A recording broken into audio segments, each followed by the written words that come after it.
On this episode of CityView, City Council candidate forums for the upcoming election are going strong. Agreements are signed to help with the Onion Creek restoration and home buyouts, and used plastic bottles are made into a beautiful exhibit.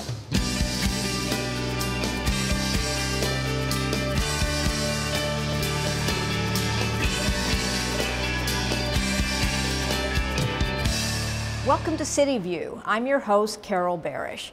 After weeks of crunching numbers and discussions, the Austin City Council approved a $3.5 billion budget for the next fiscal year.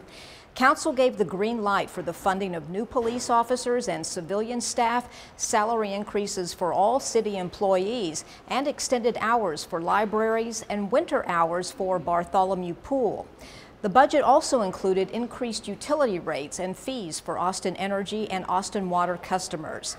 With the new budget, the typical resident can expect about a $12 total increase in their monthly fees and taxes. The new budget goes into effect on October 1st. And as a reminder, the City of Austin, in partnership with the city's Ethics Review Commission and the League of Women Voters, has been conducting a series of City Council candidate forums for the November 2014 single-member district election. These forums allow candidates for public office to express their views and opinions openly, so residents can understand their positions and make informed voting choices. For more information on when the upcoming forums will be taking place, visit austintexas.gov/10-1. You can watch coverage of the meetings at atxn.tv. The U.S. Army Corps of Engineers signed separate agreements with the City of Austin and Travis County to buy out homes in the 25-year floodplain of Onion Creek, restore 206 acres along the creek, and provide 140 acres of recreational features. These agreements formalize the partnership between the Corps, the city, and the county. The U.S. Congress appropriated up to $11.8 million for the Onion Creek project in March. Of this, up to $1 million will go toward the county's share of the project, and between $8 and $10 million will be dedicated for the city's share.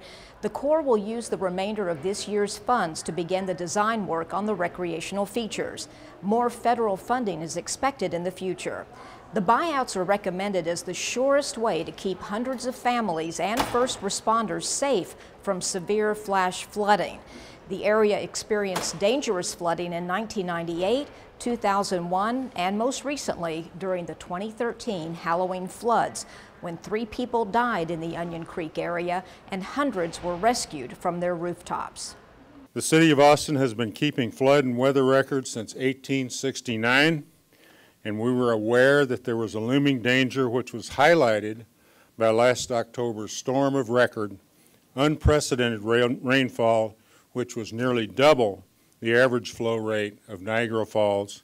It took lives and washed away homes. The agreement signed today for cost sharing the buyout of selected homes within the 25-year floodplain will keep hundreds of families and our own first responders safe from severe flash flooding. Customers can now recycle all hard plastics in their city recycling cart at no extra cost, including plastic crates, laundry baskets, flower pots, and buckets. These hard plastics should be empty and clean and must fit inside the recycling cart with the lid closed. Please remove metal components from plastic items. Remember, you can give your garbage another life by recycling.